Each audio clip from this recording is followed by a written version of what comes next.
ನೋಡಿ ವೀಕ್ಷಕರೇ, ಒಂದು ಸಣ್ಣದೊಂದು ಹುಣಸೆ ಗಿಡ ಇದೆ. ಸೊ ಇದು ವಯಸ್ಸಿಗೆ ಮೀರಿದ ಫಸಲು ನೀಡುವ ಒಂದು ಕಾಲಘಟ್ಟದಲ್ಲಿ ಹುಣಸೆ ಹೂವು ನಾವೇನು ಕರಿತೀವಿ ನೋಡಿ, ಯಥೇಚ್ಛವಾಗಿ ಬಿಟ್ಟಿದೆ. ಎಲೆ ಎಲ್ಲ ಹೂವೆ, ಎಲೆಗಿಂತ ಹೂವೇ ಜಾಸ್ತಿ ಇದೆ ಈ ಗಿಡದಲ್ಲಿ. ಎಲ್ಲ ಒಂದು 5 to 10 years ಬಿಲೋ ಈ ಸಸಿ. ಬಟ್ ತುಂಬ ಯಥೇಚ್ಛವಾಗಿ ಹೂ ಬಿಟ್ಟಿದೆ.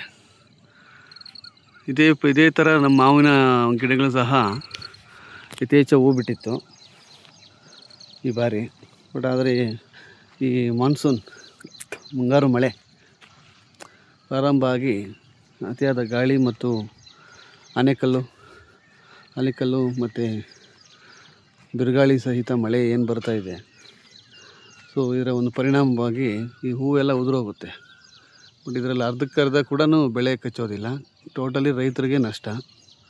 ಅದು ಮಾವಿನ ಸಸಿ ಇರಲಿ, ಎನಿವನ್ ಯಾವುದೇ ಬೆಳೆಗಳಿರಲಿ, ಮುಂಗಾರು ಮಳೆ ಸ್ಟಾರ್ಟ್ ಆಗುತ್ತೆ ಈ ಒಂದು ಕಾಲಘಟ್ಟದಲ್ಲಿ ಬೆಳೆಗಳ ನಷ್ಟನೇ. ನೋಡಿ, ಯಥೇಚ್ಛ ಹೂ ಬಿಟ್ಟಿದೆ. ಬಟ್ ಅತಿಯಾದ ಗಾಳಿ ಮತ್ತು ಮಳೆ, ಆಲಿಕಲ್ಲು ಮಳೆ ಇಂದಾಗಿ ಹೂವೆಲ್ಲ ಉದುರೋಗುತ್ತೆ. ಇದು ಅರ್ಧಕ್ಕರ್ಧ ಮಾತ್ರ ಬೆಳೆ ಕಚ್ಚುತ್ತೆ. ಸೊ ಇದರ ನೇರ ಪರಿಣಾಮ ರೈತರ ಮೇಲೆ ಬೀರುತ್ತೆ ಮತ್ತು ಇಳುವರಿ ಕೂಡ ಕಡಿಮೆ. ಆಗ ಬೆಲೆಗಳು ಆಟೋಮೆಟಿಕ್ಲಿ ರೈಸ್ ಆಗುತ್ತೆ. ಯಾವುದೇ ಒಂದು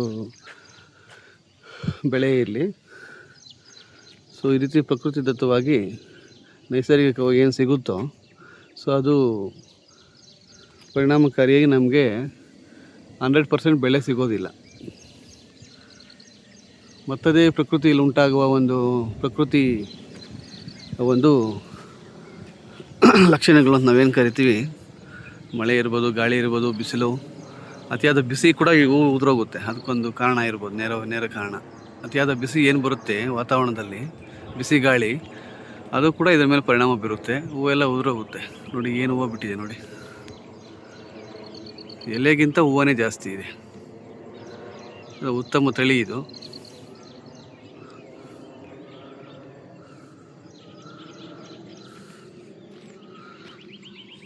five to 10 years may be ಅಷ್ಟೇ ಈ ಗಿಡಕ್ಕಾಗಿರೋ ವಯಸ್ಸು. ಆದರೂ ಇಳುವರಿ ಮಾತ್ರ ಪ್ರಸ್ತುತ ಈಗ ಅತಿಯಾದ ಹೂ ಬಿಟ್ಟಿದೆ. ನೋಡೋಣ ಎಷ್ಟು ಮಾತ್ರ ಫಸಲು ಬರುತ್ತೋ, ಕಾದು ನೋಡೋಣ ಮುಂದಿನಗಳಲ್ಲಿ.